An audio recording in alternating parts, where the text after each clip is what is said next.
You know, he just comes across as a really, really good guy. And maybe that's where you start.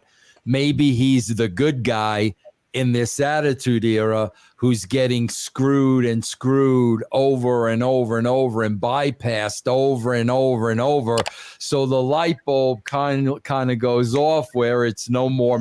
I would have loved to see a Ricky No More Mr. Nice Guy Steamboat.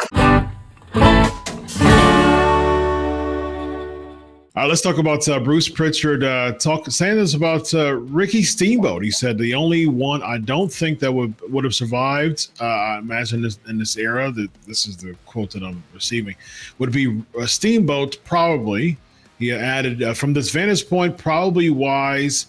And I don't know if Ricky would have had a strong enough personality to be able to go out and cut those promos every week. In the ring, forget about it, man. He would do great. So let me ask you this, Vince, as someone who is one of the heart and soul writers of the Attitude Era, when it was the biggest group of personality and charisma in the history of pro wrestling, arguably, how would you have booked Ricky Steamboat in an era of the Attitude Era?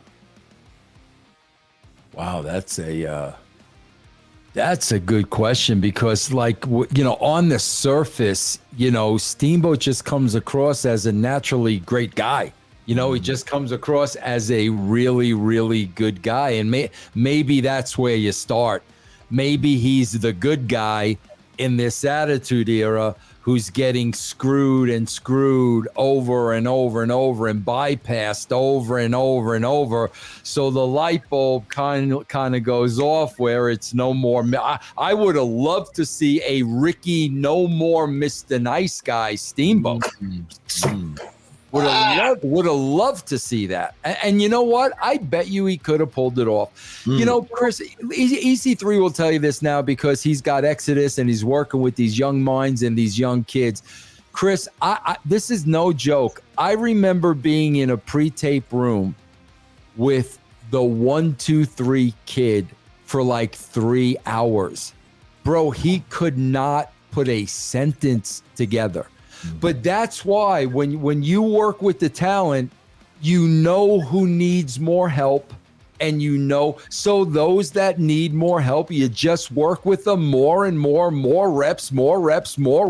So if you needed to get Ricky Steamboat to that level, I'm convinced you would have got him to that level. Nice. Yeah. EC3?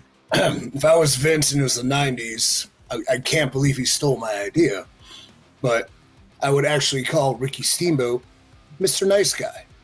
And I'd build him up. And exactly what he said, he keeps getting screwed.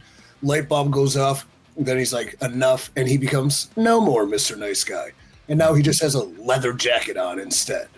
So if it were modern times, though, I think Ricky definitely could have hung if the creative behind him was putting him in the position to succeed.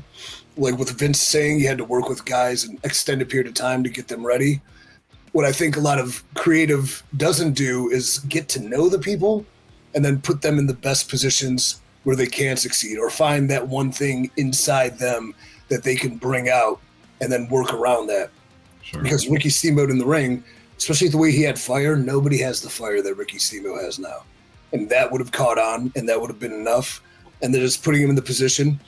And whatever character niche, whatever little, like if he's a silent badass, like again, the 90s, for some reason, people love Steven Seagal.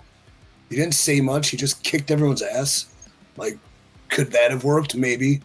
But in today's era, like, you could definitely make him work if you find what makes him tick and get it out of him. And then, of course, putting the people around him to bring it out of him.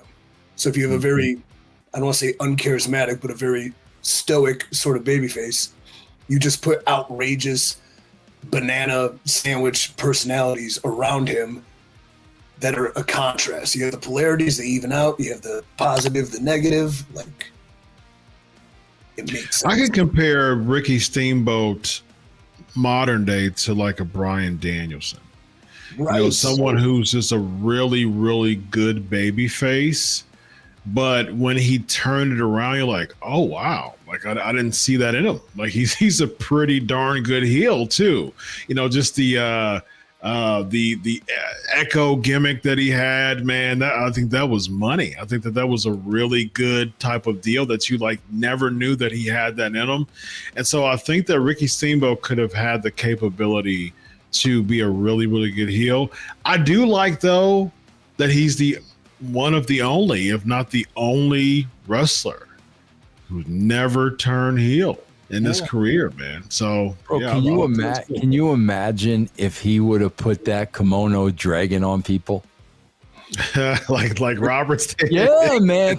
Bro, that would freak me out. Can you? I think it would have been cooler was because I was thinking like, man, Vince McMahon, you had to be a loyalist to work for Vince McMahon, because every time he would come out to that daggone ring, he would have to have that solution in his mouth. And he would have to walk to the ring, go up to the top of the ropes, do the gimmick, and blow the fire with solution in his mouth the whole time. And so I'm like, man, you might as well like milk it. Why don't you like have like go against a jobber, and all of a sudden the lights go off and you blow the solution and like someone is like on fire, man, or playing the fire gimmick. Yeah. I think like if you want to be like just evil, like just do it and start blowing fire in people, man. I think that would be cool. Yeah. Ricky Steamboat 100% could get over in 2024. Yeah, I agree with that. He's a pro. He's a pro. A pro is gonna find a way to get over. I don't care who you are. That's why you're a pro. And if he's that good, you're gonna find a way to get him. You're going to fight to get him over. Yes, indeed. You think you know all the wrestling stories? There's more you haven't heard yet. Join us on Backstage Pass.